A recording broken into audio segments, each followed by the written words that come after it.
There's a morning chill in the air as you and your team approach the villa that you are to be assaulting. There's plenty of enemy targets in there, as well as some intel, but there's lots of guards as well. How you want to take it down is up to you. Welcome to Black 1 Blood Brothers. If you're not like me and you don't spend all your time trolling early access shooters, then you probably have not seen this one, but I've been watching this one for a while, and I'm going to tell you all about what Black 1 Blood Brothers is, some pros and cons now that it's released, and whether you should consider buying this new tactical game. So what is Black 1 Blood Brothers? This game is a first-person tactical sandbox game, currently only in single-player mode. It's inspired by the first Rainbow Six and Ghost Recon games, so sort of a single-player, you drop into a map, you've got some variety of planning tools, and you are to go solve the objective, secure intel, take out enemies, grab HVTs, all that sort of thing. So it's very much a sandbox game, much more so than a story-based shooter where you have a level, clear objectives, and a narrative arc that you're going to play through. In this, you will create their narrative arc through your emergent gameplay.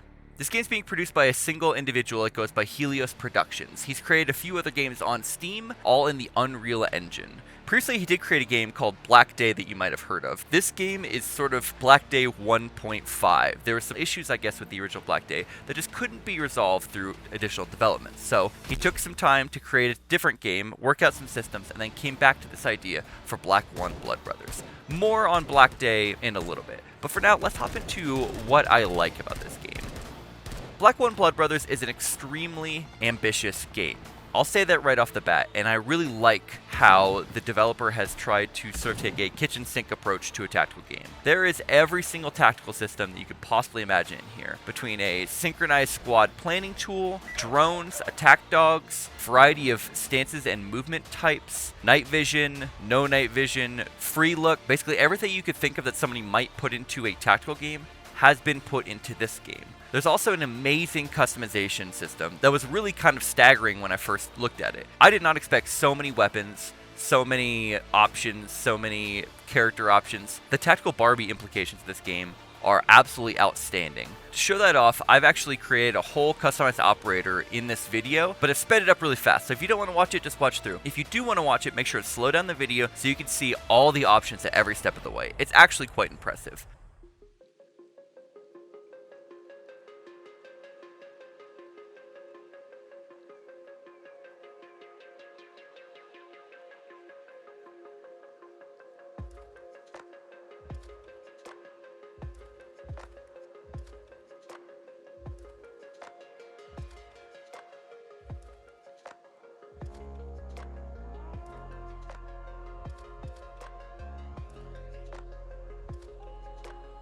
I also like that the level design is extremely varied and honestly quite beautiful. The game itself is beautiful. The lighting within the Unreal Engine has definitely been taken advantage of, and what I also love is something that came over from Black Day, which is the photo mode. The photo mode of this game is extremely powerful for a base game photo mode, and of course once you layer on some other things like Nvidia's Ansel tools, this game's going to be one of the best screenshot tools that I've ever seen. You kind of can combine that with all of those cool customization options, and you can do a lot of things. You can even move operators around and everything like that. I think it's pretty sweet. And then, of course, the gameplay allows a million different options within the sandbox. You've got 4 different game mode types. You've got a variety of different enemy and ally types. You've got the squad-based. You could play a solo operator, a small team, or a large team of up to 8. And then there's a ton of different options within setting up every single mission to where you can fine-tune exactly the mission that you want rather than whatever the game's going to give you. There's even individual little mutators to make the game harder or easier depending upon your desires.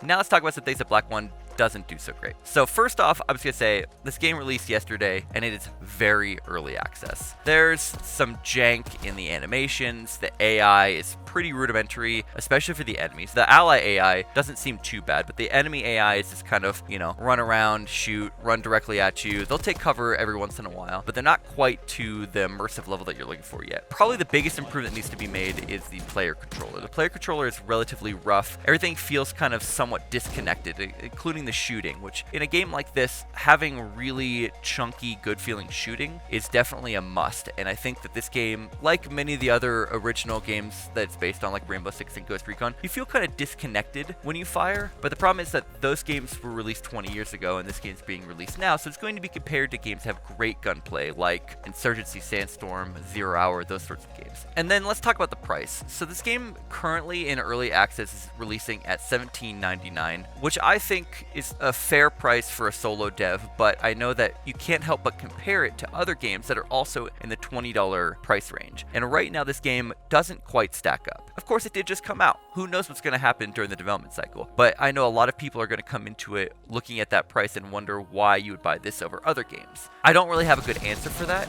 and that's going to be all based upon the individual. So, here's probably what you came to watch the video for. Should you buy Black One Blood Brothers right now?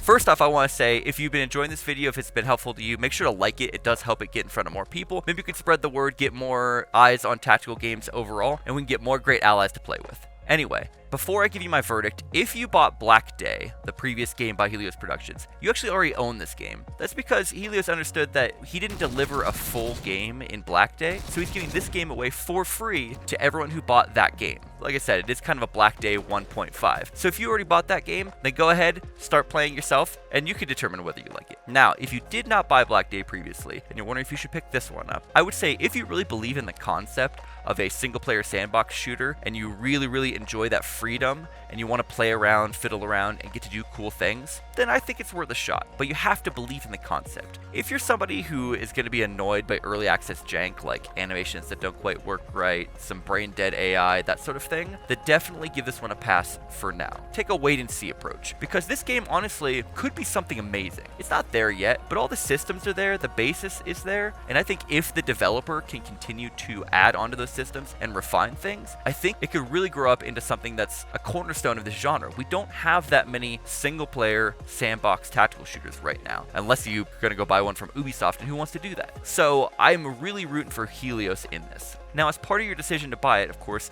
you do have to consider the developer himself. This is his third game that he's developed. The first one we've talked about before, Black Day, never really came to fruition. It was abandoned, and he always said that he would come back to this concept. Everyone assumed that meant he would come back to the game. He did not. He decided to revisit the concept with a brand new base system and give that game away to free for people who bought it before, as we spoke about before. Now, there's another game that he created called Heaven World. My understanding is that Heaven World was sort of created to work on some systems that he wanted to put into Black Day, but couldn't quite figure out how to make them work. So instead, he created a sort of sandboxy survival shooter, and that game has had over 250 updates. So currently the developer's track record is a game that released, had a few updates, and then was somewhat abandoned, and then a second game that was released and had a number of updates to help fix that early access jank. So take that as you will. I think Black One Blood Brothers is very likely to be the premier game by this developer, and he will likely put a lot of time and effort into developing it, but that is a risk that you are taking by buying it. Of course, right now it's on a 15% off launch sale, so you are able to try it out at $15.29. And of course, you can always use a Steam return if you play it for an hour or so and you don't like it. I think you'll probably get a good understanding of what the game's going to be like